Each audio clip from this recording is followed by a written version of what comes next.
wadah unzul diturunkan. Maka bulan ini diturunkan kitab suci Al-Quran.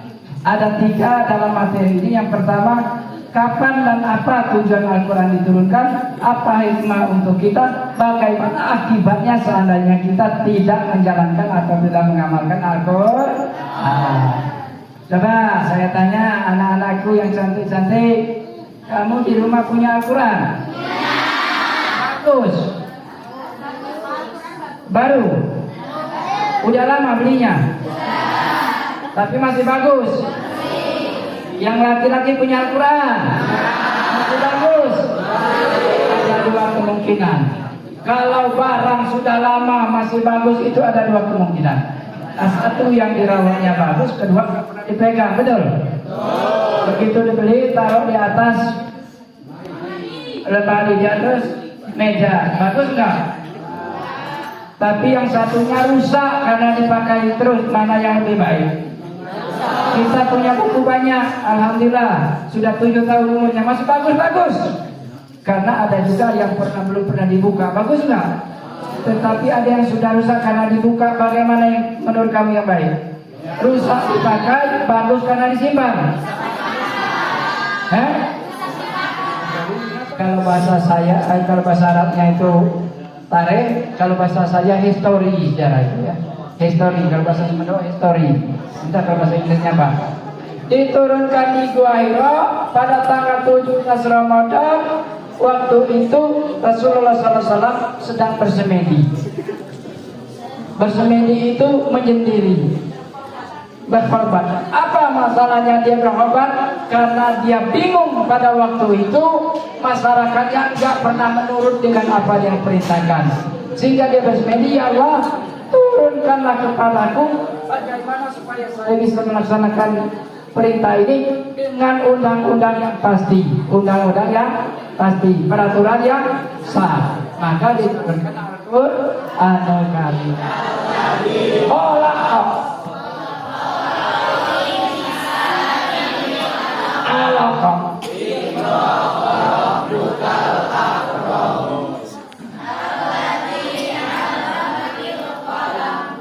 Nggak bisa, nggak baca, nggak bisa. Mana pun nggak boleh.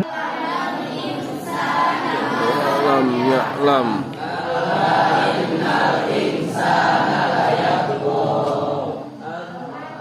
Cukup sampai.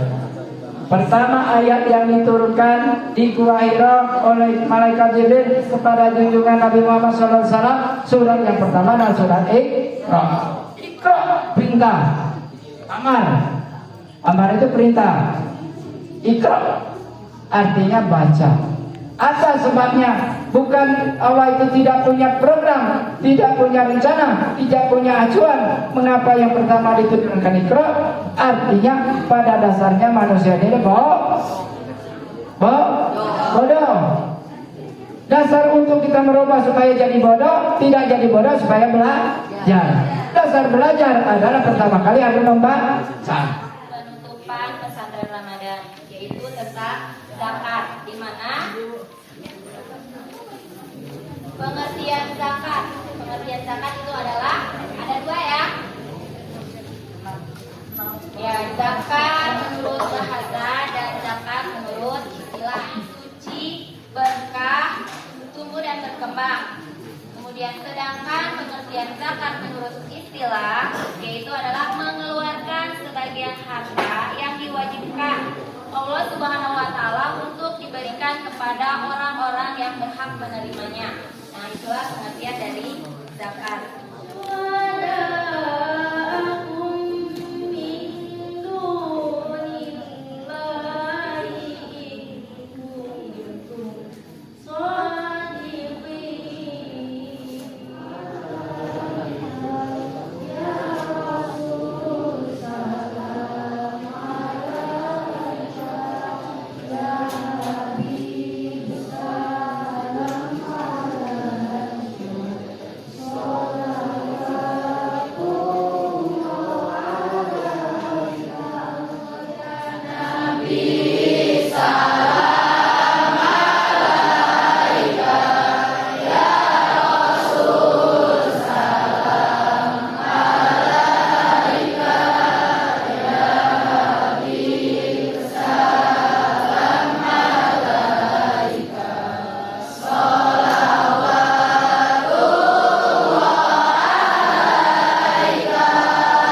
Nah ini perlu Bapak tekankan, yang perlu digarisbawahi adalah bagaimana ilmu itu telah dapat dan bisa kita laksanakan, yaitu ceramah umum yang diminta di sosialnya.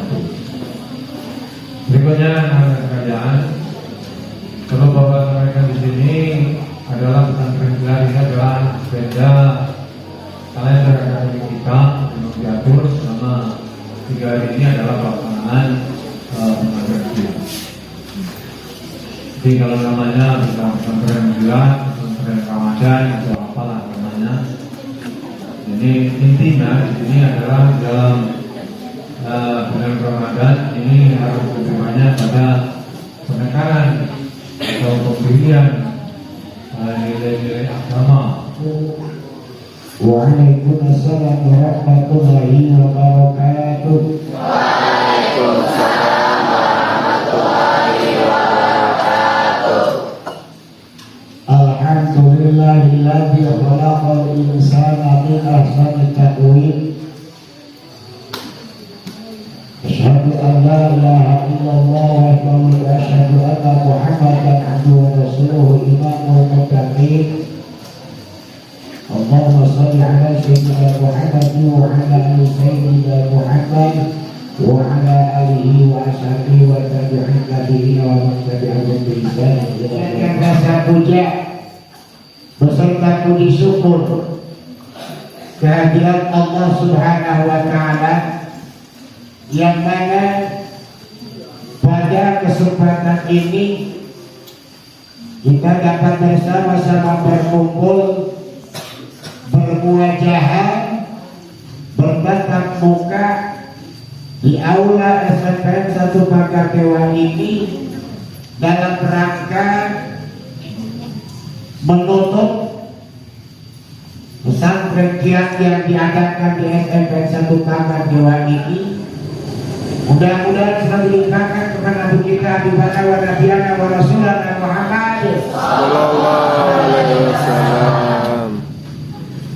Ada anakku sekalian, Bapak Kepala Sekolah dan Yayasan Guru yang saya hormati. Di bulan Ramadan ini kita sama-sama memuliakan bulan Ramadan dan mengagungkan bulan Ramadan. Yang mana bulan Ramadan ini adalah suatu bulan yang mendidik kita agar supaya kita mampu dalam menghadapi segala ujian, tantangan dan rintangan di dalam kehidupan, mampu untuk mengendalikannya, mampu untuk mengontrol dirinya.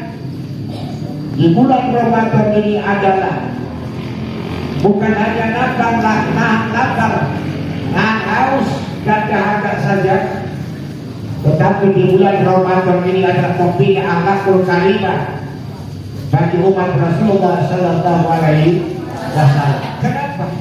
Bukan hanya puasanya tidak makan dan tidak minum, atau tidak bergaul antara suami istri pada siang hari, tetapi yang dinilai oleh Allah berpuasa ini mampu mempuasakan segala organ tubuh, mampu mempuasakan semua hawa nafsunya, mampu mempuasakan akal dan pikirannya, mampu mempuasakan hati kotornya, sehingga nilai puasa akan terus di hadapan Allah. Jika puasa organ tubuh, lahir dan batin semua dipuasakan menghadap Allah Subhanahu wa Ta'ala, maka puasanya dia jadi tidak akan jadi amal puasa, tidak nahan rasanya, hanya nahan lapar dan haus saja, tidak akan mendapat nilai di hadapan Tuhan yang Maha Kuasa.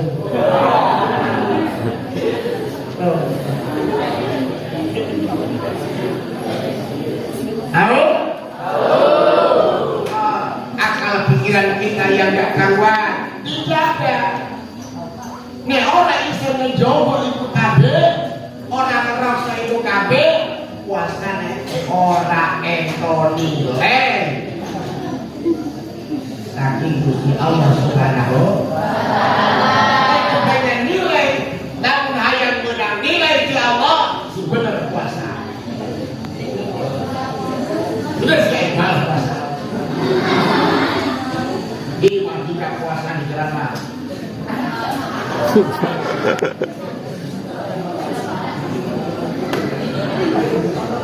puasa. Ada Allah berfirman dalam Al-Quran. Alhamdulillah yang itu karena siapa? Punya telinga bisa mendengar karena siapa? Punya tangan bergerak karena siapa? Punya kaki berjalan karena siapa? Punya otak berpikir karena siapa? Punya hati perasaan punya siapa? Berarti Allah dengan kita jawab apa tidak? Jawab apa tidak? Jawab, makanya kemanapun juga kita pergi didirinya dengan Gusti tidak bisa nyompot dari Allah. Makanya puasa ini harus menjaga kemanapun, kapanpun, dimanapun kita pasti akan dilihat oleh Allah karena Allah yang bersama kita. Inna Allaha ma'ana. Allah itu menyertai kita. Allah itu menyertai kita. Maka kata Allah, kalau khalaqnal insana fi ahsani taqwim, kami ciptakan manusia sempurna, punya telinga bisa mendengar, punya mata bisa melihat, punya tangan bisa bergerak, punya otak bisa berpikir, punya hati bisa punya rasa, punya kaki bisa berjalan, sempurna. Tetapi kalau manusia tidak bisa menjaga kesempurnaannya yang diberikan Allah, summa radadnahu asfala safilin, akan taruh orang tersebut di derajat yang paling rendah dan nanti akan dihadapkan Allah Subhanahu wa taala. Kita akan selamat dunia dan akhirat. Ini makanya kalau kita mampu menjaga kesempurnaan kita yang diciptakan Allah Subhanahu wa taala dan diberikan kepada kita anugerah nikmat yang paling besar yang tidak bisa diperhitungkan, nikmat Allah Subhanahu wa taala, jika kita tidak bisa menjaganya, summa radadnahu asfala safilin, maka akan kuhancurkan, akan kuturunkan derajat yang mulia drastis menjadi ahli neraka. Baik. Tetapi kalau tidak punya akhlak tetap saja celaka. Kenapa? Rasul mengatakan, la yadkhulul jannata illa bil husnil khuluq. Kata Rasul, tidak akan masuk surga dalam arti kebahagiaan hidupnya di dunia, kebahagiaan hidupnya di akhirat, kalau orang tersebut tidak punya akhlak baik. Akhlak itu seperti apa sih? Akhlak itu artinya yang pertama, kita sebagai ciptaan Allah, kita sebagai makhluk Allah yang diwujudkan Allah, diberi kesempurnaan oleh Allah, sepantasnya lah dan kita wajibnya lah mengabdikan diri kepada Allah tanpa pamrih. Jadi dia menuntut ilmu, baik ilmu Allah maupun ilmu agama, agar supaya menjadi poros bangsa nanti, menjadi pimpinan nanti. Siapa tahu nasib kalian, ada yang menjadi dokter, ada yang menjadi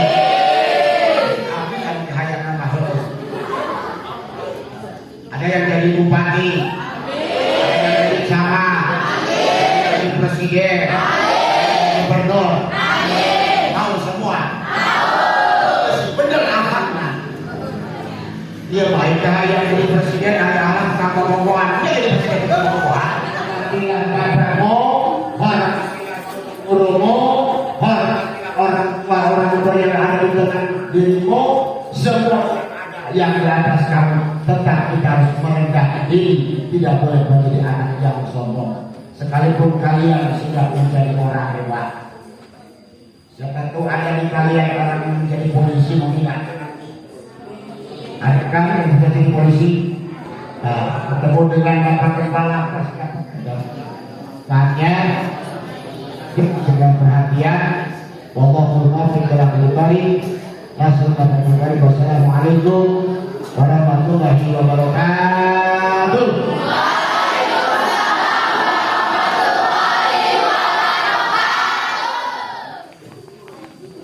Putra Nabi apakah yang tenggelam di lautan dan menjadi anti kita? Ya, ini maju Pak. Maju.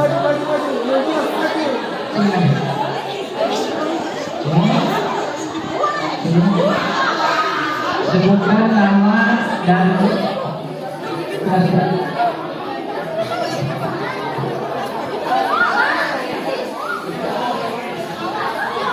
Nabi siapakah atau nama Nabi yang putranya tenggelam di lautan sehingga menjadi kutukan Allah, menjadi ansi kita?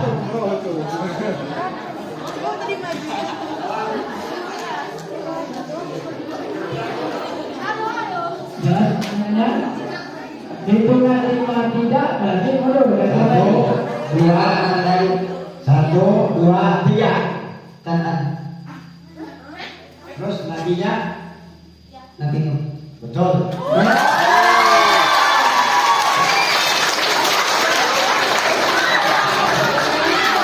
Putra Nabi Nuh yang namanya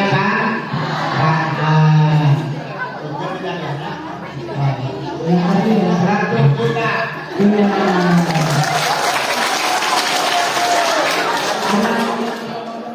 Puasa ini disurahkan makan yang titik-titik.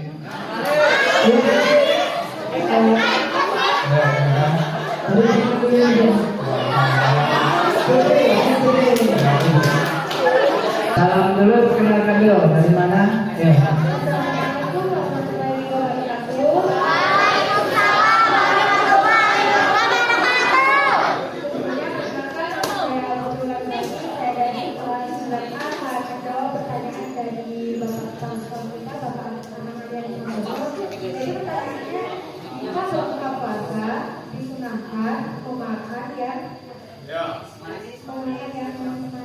Oh, bagaimana Pak? Iya. Waktu yang tepat untuk membayar zakat fitrah. Ya ini Mas.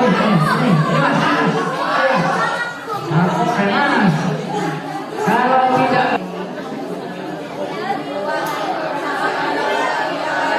ini mau kasih duit itu. Ayo tuh.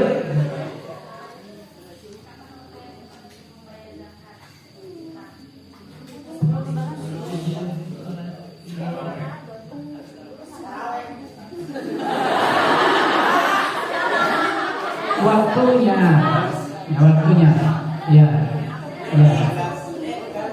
Kapan waktu yang paling tepat untuk mengeluarkan zakat fitrah? Ya, apa awal?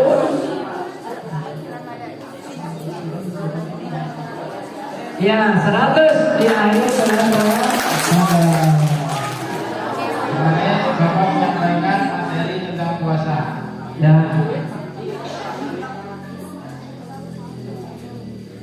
Ayat berapakah Tapi yang menjelaskan perintah tentang puasa Ramadan? Iya, ini. Jangan kira-kira.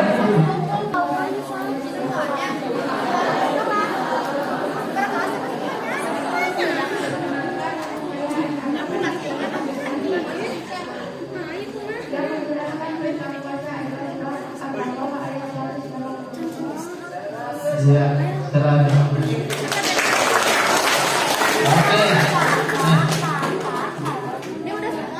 Kalau yang bisa nanti tunjuk tangan yang tinggi-tinggi. Saya tidak akan menyampaikan tentang nuzul Quran. Tadi menyimak yang disampaikan oleh kiai kita tentang hikmah puasa. Pertanyaannya nanti ada 3 jawaban. Tadi disampaikan oleh guru kita barusan, oleh laki-laki perempuan, orang yang berpuasa itu cuma ada 2 kategori. Satu dapat lapar dan dahaga saja, kedua dapat pahala dari Allah Subhanahu wa taala. Pertanyaannya, sebutkan 3 contoh 3 golongan orang yang berpuasa cuma mendapatkan lapar dan dahaga saja. Ya,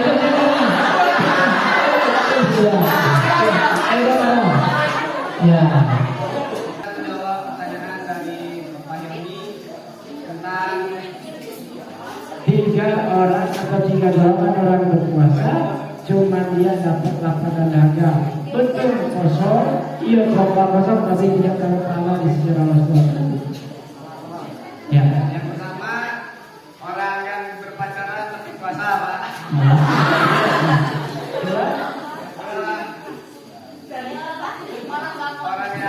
Orang yang onanisa.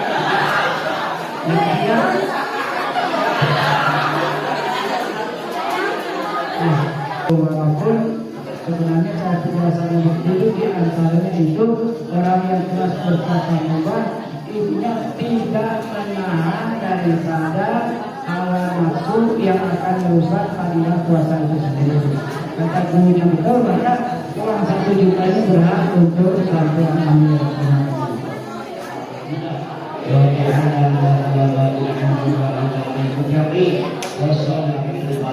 Kepada kami dan jadikanlah anak-anak kami ini siswa-siswi SMP 1 Pagar Dewa ini jadikanlah anak-anak soleh dan solehah, jadikanlah anak yang berguna bagi nusa bangsa agama, dan tunjukkanlah kepada anak-anak kami kebenaran yang benar yang diridhoimu ya Allah ya Tuhan kami. Jagalah anak-anak kami ini mampu membimbing membina dan mampu menjaga dirinya dari sesuatu yang diinginkan. Ya Allah, subhanallahi wa bihamdihi wa subhanahu wa ta'ala alhamdulillah.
Jangan lupa subscribe YouTube Eka Pendi Aspara ya guys.